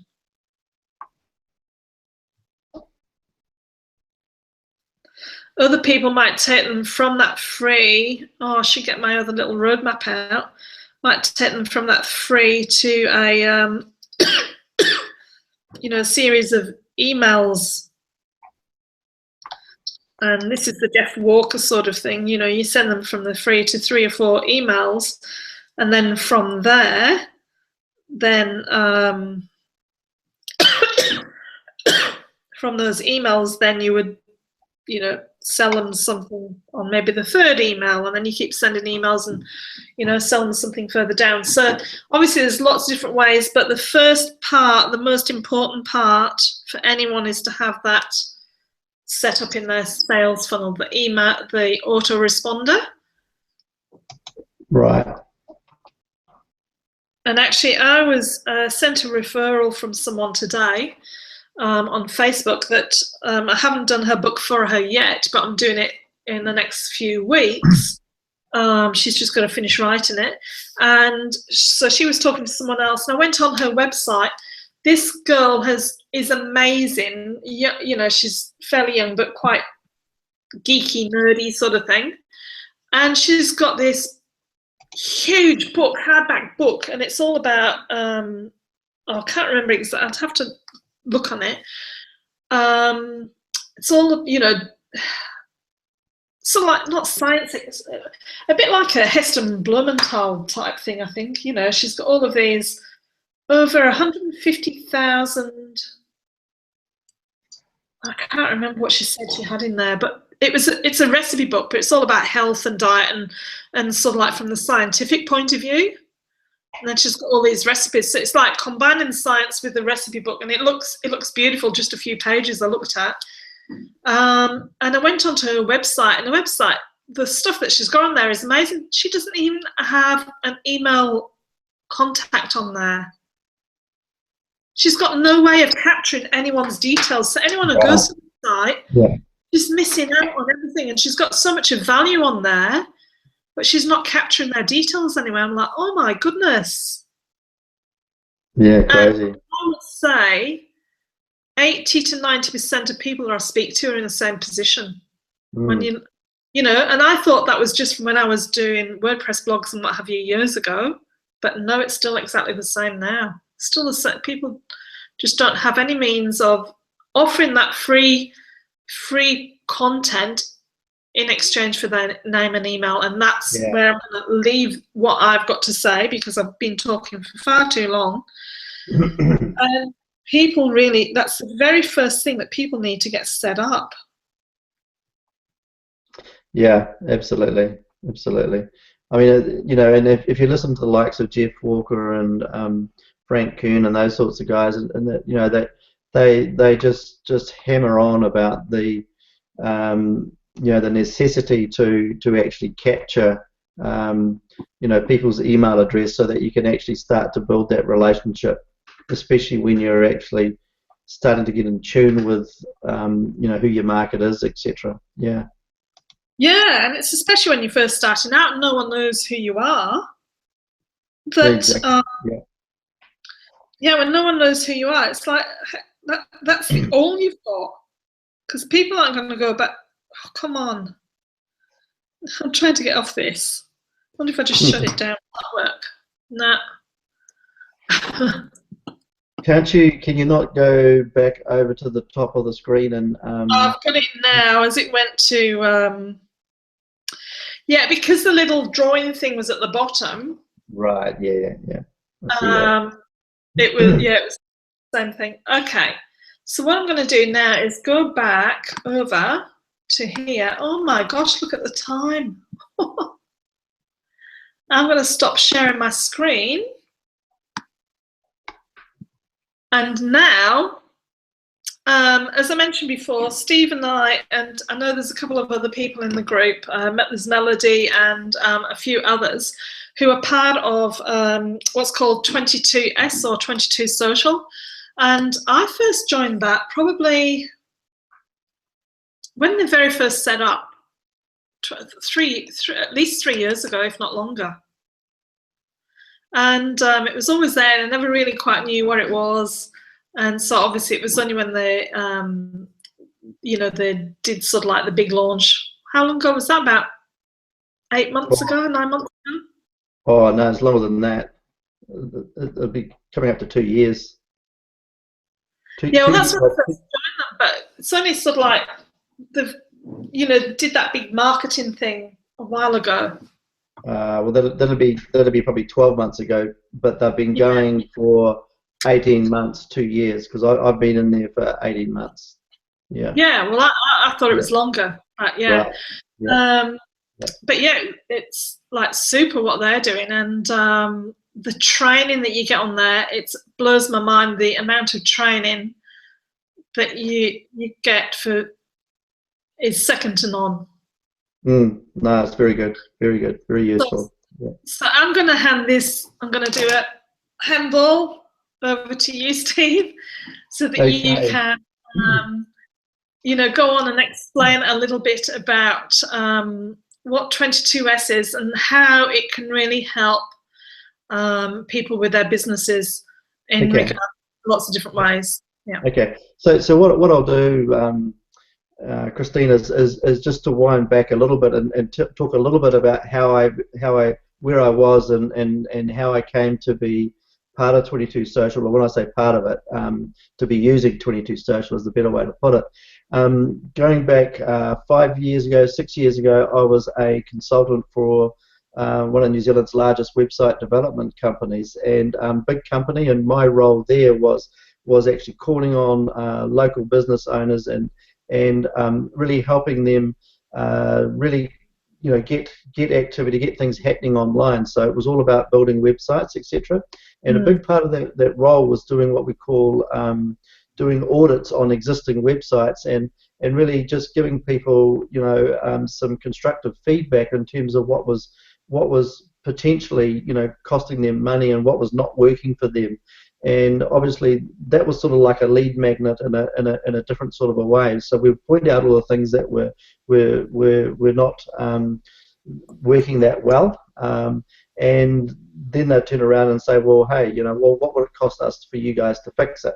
Or we would give them enough information so they could go away and either fix it themselves or go to their existing developer, etc. So going through that, and I did that for nearly 4 years, and I was meeting with a wide range of different business owners, either from right down to one-man band, tradesman type things, right through to corporates and that sort of stuff. So it was a wide cross-section of people.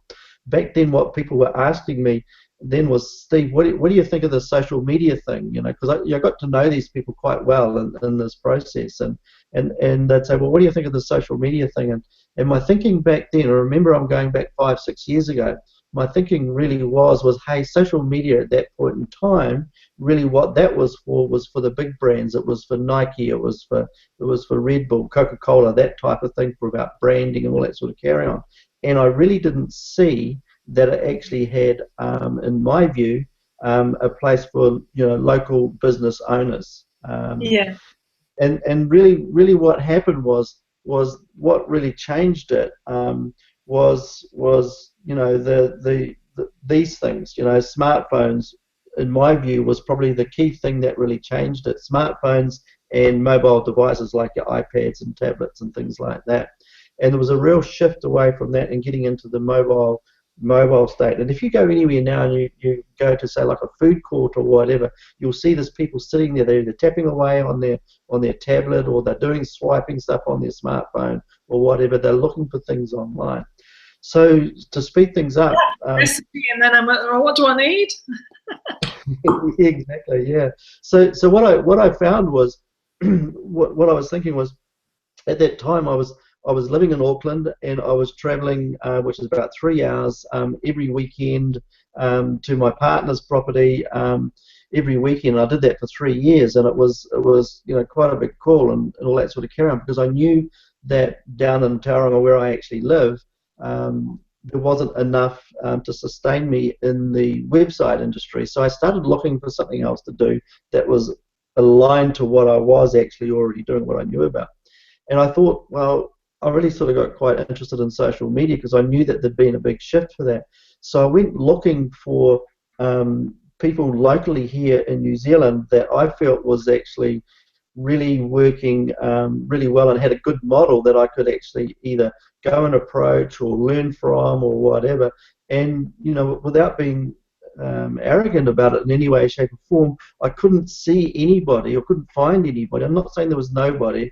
I'm saying I couldn't find anybody that was actually really doing it really well. And at that particular time, I actually came across 22 Social online, and I started looking at it, and I really, it was through some internet marketing that was going on from the States, and I listened to this guy, and he was talking about it, and he got really animated and really excited about it. And this guy was a big player in the internet marketing world.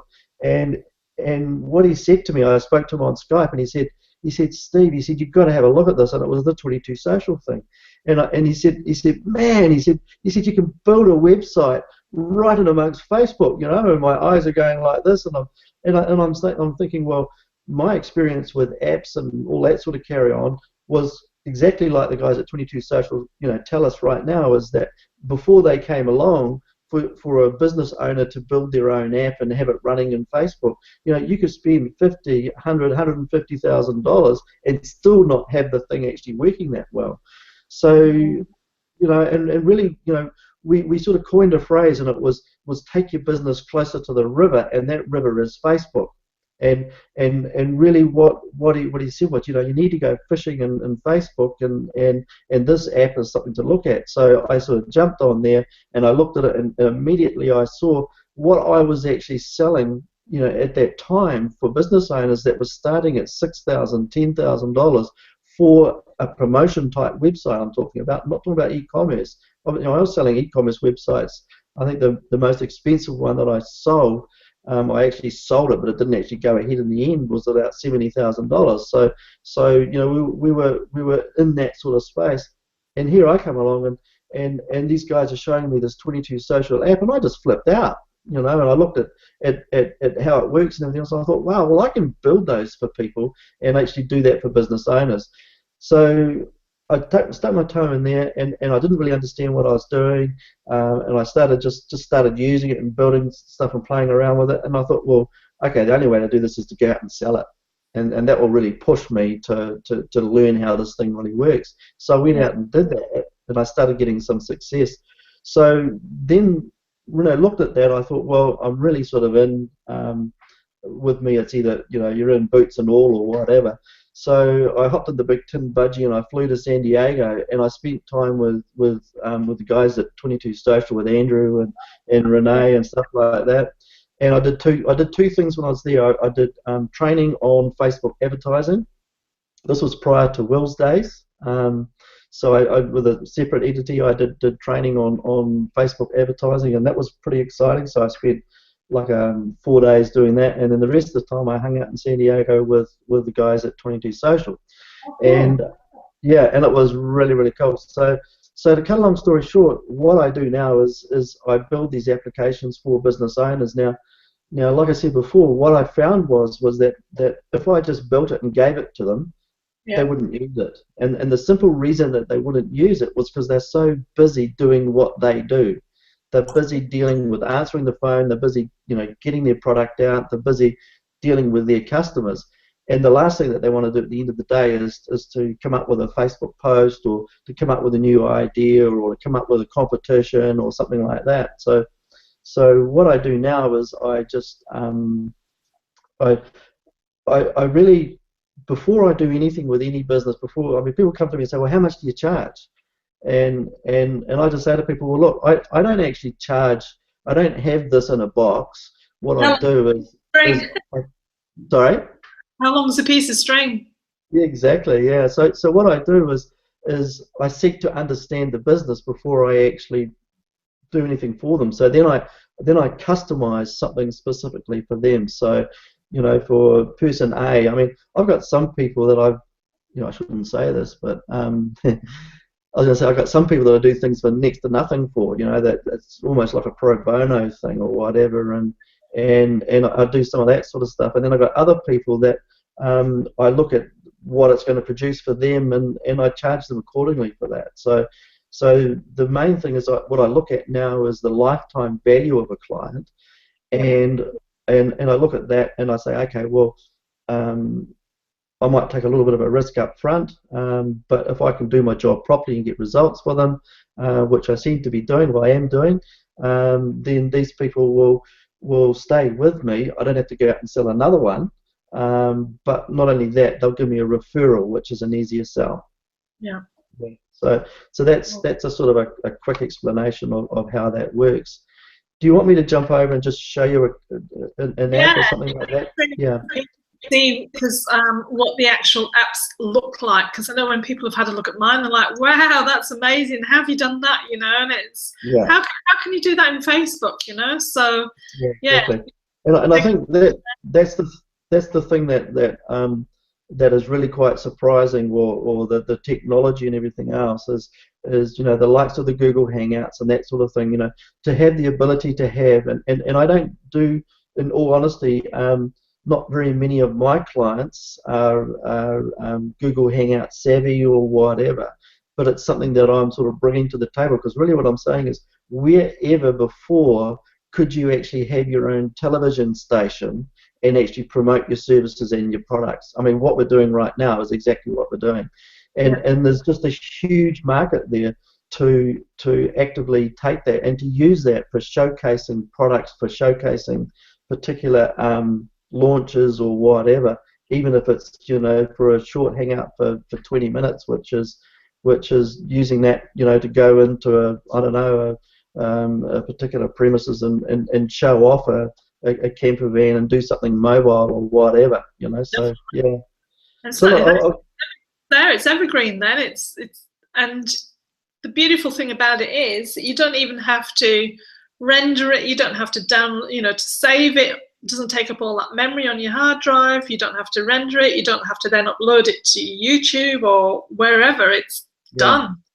And I think the thing that's really exciting me is that I've been working and using the old sort of analogy of picking the low-hanging fruit. So I've been working locally, and now I'm starting to think, well, hang on a sec, I don't necessarily need to stay within that bubble. There's with what we're doing right now with Skype, with Google Hangouts, with modern technology and that, there's no reason that I can't work with. I've got one potential client that I'm working with that's international right now, and I've got another one in the States that I'm potentially going to be starting to work with probably in the next 6 months or something like that. It's just in a startup phase. So there's all of a sudden the global village is just getting so much smaller. Yeah. It is. And I've got clients. I've got one client at the moment here in Adelaide, and the rest are, throughout Australia, but then UK and US, well, Hawaii, US and what have you. And I would speak to each of the international ones more so than I do to the one who's an hour down the road. Yeah, it's interesting, isn't it? You're at a different stage of things and everything else. Yeah. So look, I'll just flick over now and just share just a couple of the apps that I've done and just to give you a bit of an idea of those, and we'll go from there. So if I can find this thing and actually make this thing actually work. No, I haven't. We'll try again. to let the cat in while you're doing that. It keeps knocking on the door. My husband's turning the desk into him.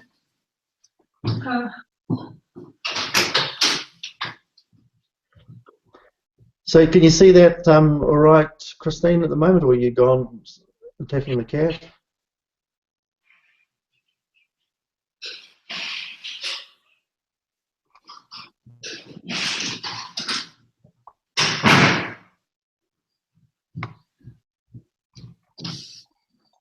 Sorry, I'm back. That's okay. I'm just struggling trying to work out how to share this particular screen at the moment.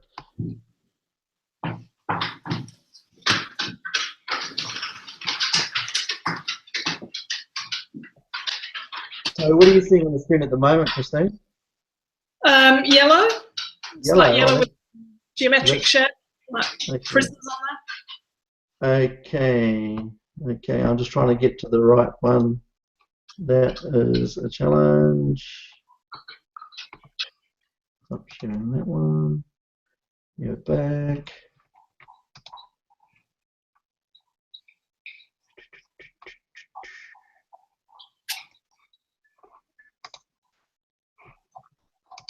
Right. There, I just saw your desktop then. Yeah, so there's my desktop there. And I need to, there we go.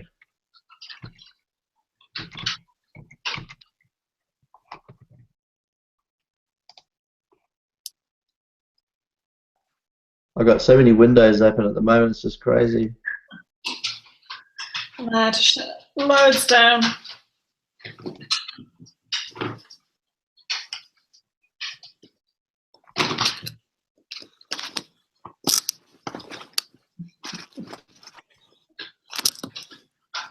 Got the cat scratching himself on the computer.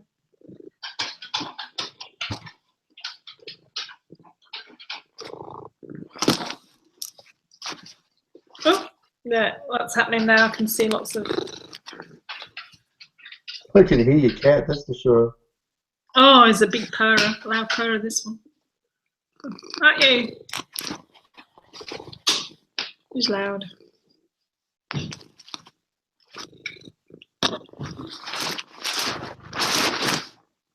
You can probably hear the dog is. All 3 animals have come in here now. You hear the dog's feet on the floorboards.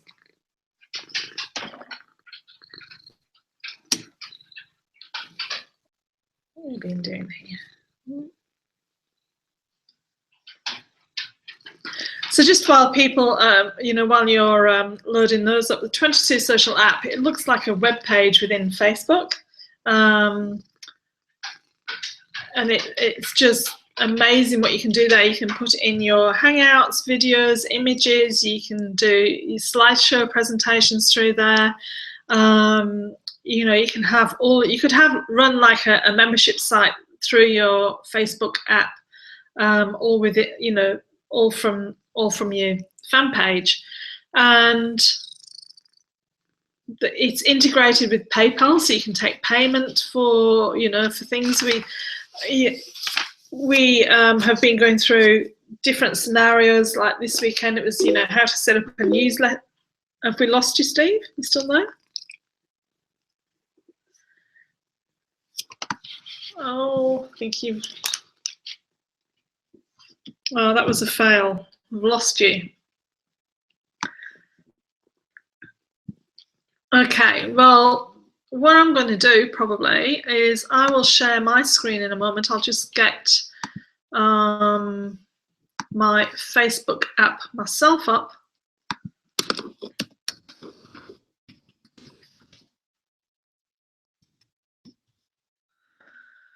And then share my screen.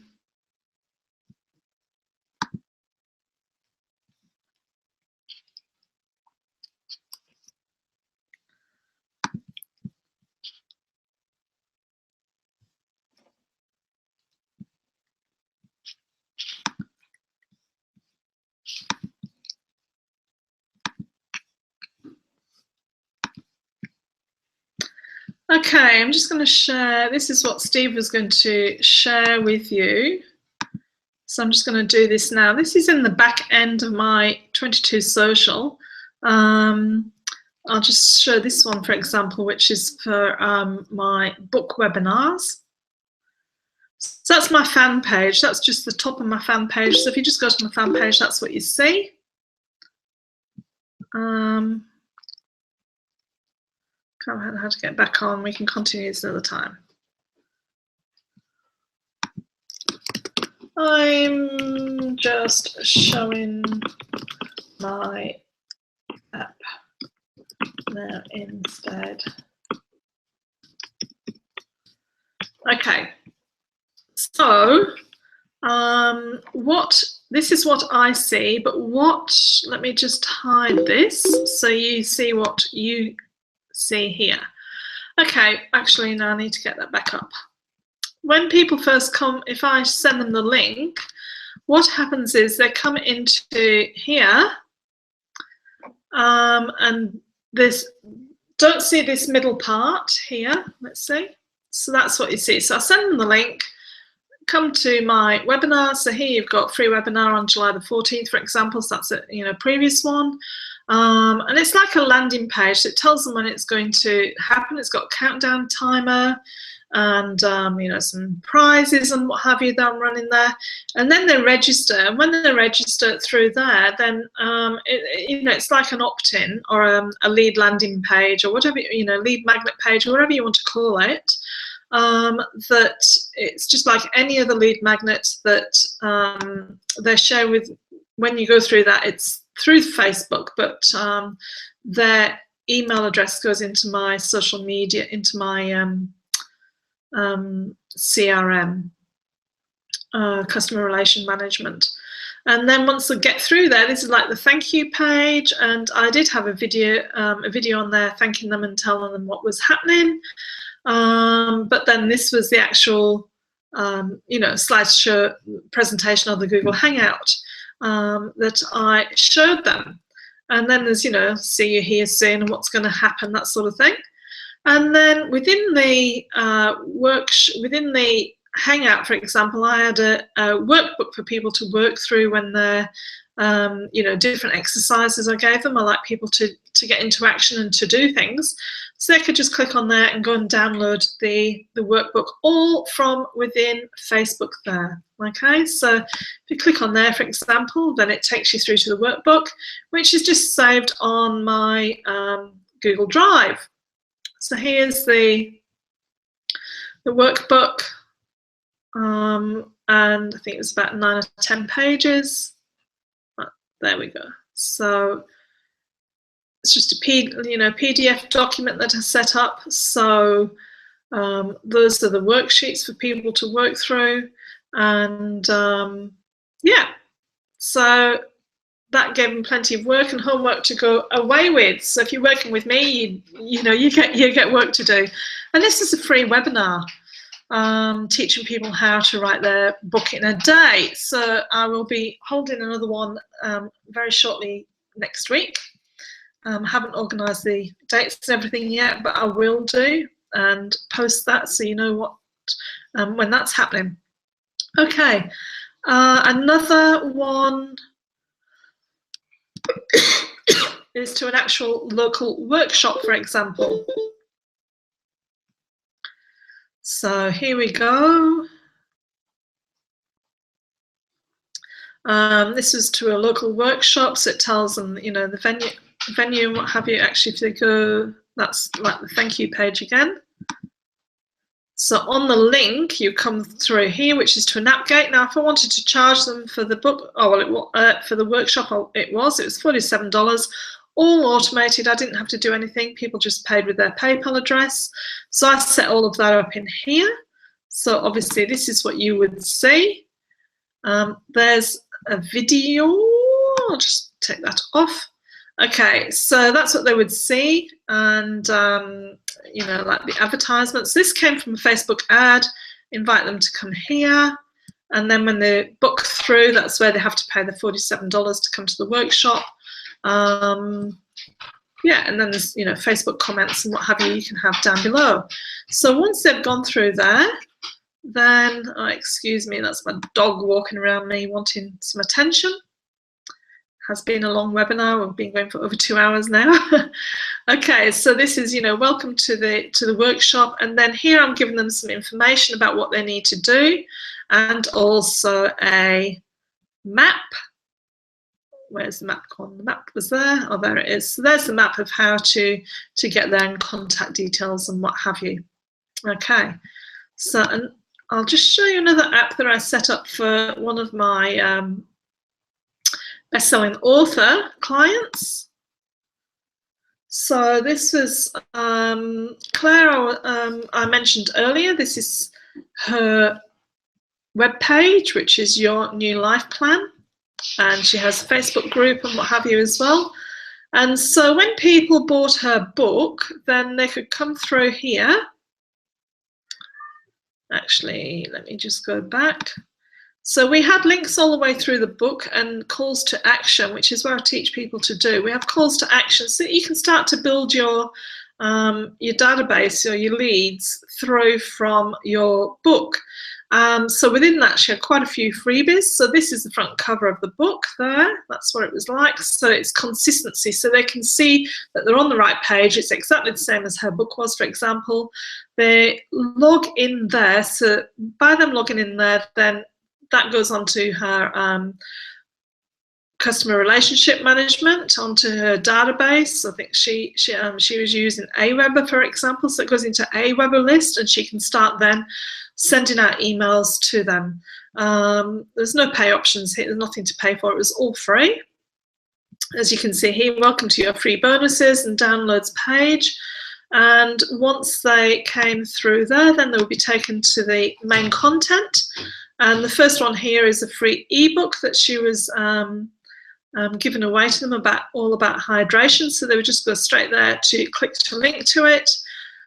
They could also then go and join her Facebook page, Facebook group directly from here. And then also, if they chose to, there's information there for them to link through to go to her membership site. So look at the consistency, keeping all the colours of what she had. It was absolutely just beautiful to work with, and keep the consistency and everything there. And a lot of people have gone through and downloaded the ebook and joined her Facebook group. And so she now has a lot of people who've bought the book who've gone through for these free offers, and who she's building up that relationship with. They already know who she is. She's a best-selling #1 international author, and she's recognised authority in her field because of that, and she's recognised locally with what she does, but now she's recognised internationally with what she does, and being an international #1 best-selling author really helps with that. Okay, so those are the Facebook apps, just to give you a few, to give you an idea of what they look like. If you know Mari Smith, she's a big user of these, and yeah, this is just some of the training that we get in the back office, if you like, in the back, not office, don't like saying that, in the back area. Just absolutely fantastic training.